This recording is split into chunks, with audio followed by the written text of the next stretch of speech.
네, 안녕하세요. 오늘은 보내주신 자료들 보면서요. 크리스천 북클럽, 이게 실제로는 어떻게 돌아가는 건지 좀 깊이 파헤쳐 보려고 합니다. 네, 안녕하세요. 이게 그냥 책 읽고 이야기하는 그런 걸 넘어서 시작부터 마무리까지 그 흐름이 좀 독특하다고 하더라고요. 네, 맞아요.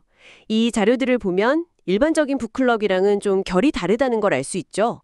그 신앙 공동체적인 성격, 이게 아주 강하게 드러나거든요. 아, 신앙 공동체요? 네. 그래서 목적 자체도 그냥 지식 쌓는 것보다는 뭐랄까, 영적인 성장이나 서로 교제하는 거, 여기에 더 초점이 맞춰져 있어요. 그렇군요. 시작부터 좀 인상적이던데요. 인도자가 먼저 와서 커피 마시면서 안부 묻고 이런다면서요? 아, 네. 그게 이제 영적 가족 같은 분위기를 만드는 거죠. 시작 전에 좀 편안하게 교제하는 시간이 있는 거예요. 그러다가 공식적인 시작은 통성기도라고요. 이건 좀 생소한데요. 네, 그렇죠. 참여자들이 다 같이 소리를 내서 기도를 하는 건데요. 자료에서도 이 시간을 굉장히 중요하게 다루더라고요. 이게 그냥 형식적인 시작이 아니라 뭐랄까, 이 모임의 정체성을 딱 보여주는 거죠. 정체성이요? 네. 그러니까 지적인 활동을 하기 전에 먼저 우리 삶을 하나님께 드린다. 이런 예배의 의미, 그리고 성령님이 이끌어 주시길 구하는 그런 시간이 되는 거죠. 이게 아마 일반 북클럽하고는 정말 근본적으로 다른 점일 거예요. 아, 기도로 먼저 영적인 분위기를 잡고 시작하는 거군요. 네, 맞습니다. 그렇게 기도를 하고 나면 이제 본격적으로 내용으로 들어가는 거죠. 그때는 완전히 참여자 중심이라고요. 나눔이랑 경청, 이게 핵심인 것 같은데 구체적으로는 어떻게 되나요? 보통은 참여자 한 분이 먼저 준비해온 내용을 좀 나누면서 자연스럽게 이야기가 시작돼요. 아, 발표처럼요. 네, 그런 셈이죠. 근데 여기서 중요한 게 인도자는 막 가르치려고 드는 강사가 되면 안 된다는 거예요. 자료에서도 그 점을 딱 짚더라고요. 아, 인도자는 가르치는 사람이 아니다. 네, 그냥 대화를 이렇게 저렇게 잘 이끌어가는 조력자, 그런 역할이죠. 오, 집사님 준비하신 것 좀 나눠주시겠어요? 이런 식으로요. 참여자가 딱 주인공이 되게끔요. 그럼 다른 사람들은 듣는 거고요. 듣는 거, 이 경청이 그냥 듣기만 하는 게 아니라 자기 성찰도 되고 생각도 넓어지는 기회다. 이런 설명이 있더라고요. 좀 재밌었어요. 네, 바로 그거예요. 다른 사람 이야기를 들으면서 아, 나는 저 부분은 좀 다르게 생각했는데? 라거나 저런 관점도 있구나 하면서 자기 생각도 정리하고 객관적으로 돌아보게 되는 거죠.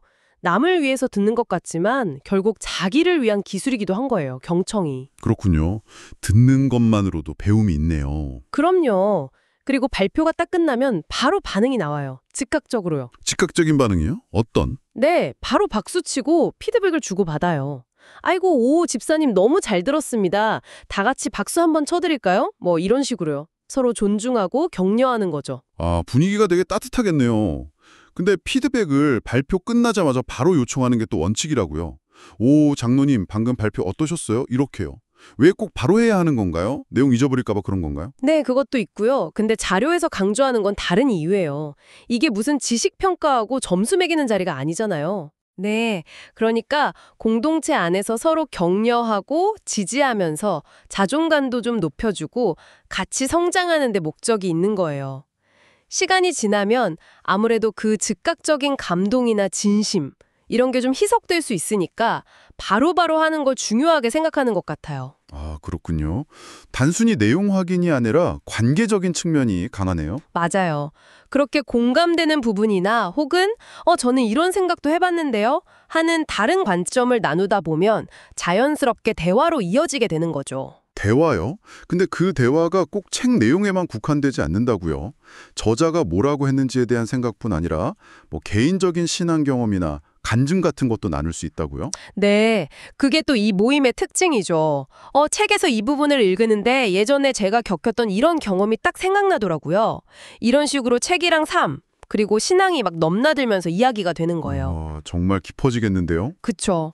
그러다 보면 또 자연스럽게 질문들이 나오고요. 서로 자유롭게 묻고 답하면서 이해도 깊어지고 때로는 좀 비판적으로 생각해보는 계기도 되고요. 질문이 오가는군요.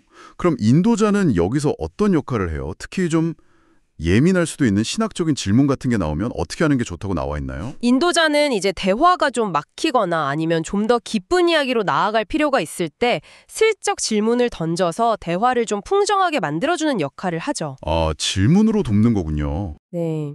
그리고 신학적인 질문 같은 경우에는요, 인도자가 이게 정답입니다 하고 딱 제시하기보다는 참여자들 생각을 먼저 충분히 들어보는 게 좋다고 해요. 다양한 관점을 존중하면서 인도자가 마지막에 좀 정리해주는 방식, 그게 바람직하다고 자료는 이야기하더라고요. 일방적으로 가르치는 게 아니라 같이 탐구하는 거죠. 아, 함께 찾아가는 느낌이네요. 네, 맞아요. 이런 모든 과정을 이렇게 쭉 조율하는 인도자의 역할을 자료에서는 영적 부모라고 표현했던데 이게 좀 무게감이 느껴지는데요. 구체적으로 어떤 뜻일까요? 그게 단순히 그냥 뭐 사회자처럼 진행만 하는 걸 넘어서는 의미죠. 참여자 한 사람 한 사람의 어떤 영적인 상태나 필요 같은 걸 좀 살피고요. 또 그 사람의 강점이나 약점 같은 걸 파악해서 성장을 도우려는 그런 마음. 그런 걸 담고 있는 표현 같아요. 아, 정말 부모님처럼요? 네. 그래서 모임의 방향도 제시하고 좀 건강한 공동체가 되도록 이끌기 위해서 보이지 않는 곳에서 굉장히 세심하게 준비하고 노력해야 한다는 걸 강조하는 거죠. 그래서 더 철저한 준비가 필요하다고 하고요. 그렇군요. 정말 중요한 역할이네요. 그럼 이제 모임 마무리는 어떻게 하나요? 마무리는 이제 인도자가 오늘 나눴던 이야기들의 핵심 내용을 좀 간략하게 요약하면서 토론을 정리하고요. 네. 그 다음에는 참여자들이 돌아가면서 오늘 모임 어땠는지, 뭘 느꼈는지 이런 소감을 나누는 시간을 가져요.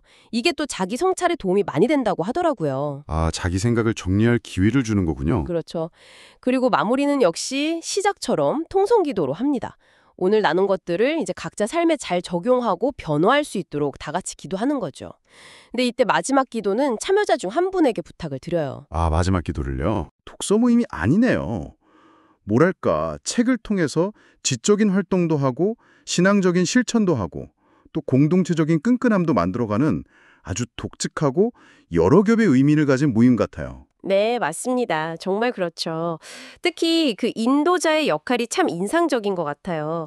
지식을 막 전달하는 사람이 아니라 참여자들이 스스로 배우고 성장할 수 있게 환경을 만들어주고 도와주는 역할. 아까 말씀드린 영적 부모 같은 역할에 더 무게를 둔다는 점이요. 네, 내용 전달과 성장 촉진 사이에서 균형을 잘 잡는 거네요. 네, 아주 섬세하게 그 균형을 찾아가는 모습이죠. 그렇다면 마지막으로 이런 생각을 한번 해보면 어떨까 싶습니다. 지금 이걸 듣고 계신 여러분이 속한 바른 그룹이나 공동체, 뭐 꼭 신앙 모임이 아니더라도요. 거기서는 정보를 효과적으로 나누는 것과 동시에 구성원 한 사람 한 사람의 잠재력을 좀 끌어내고 성장을 돕는 이런 균형점, 이걸 어떻게 찾아갈 수 있을지 한번쯤 고민해 보시는 것도 좋지 않을까요?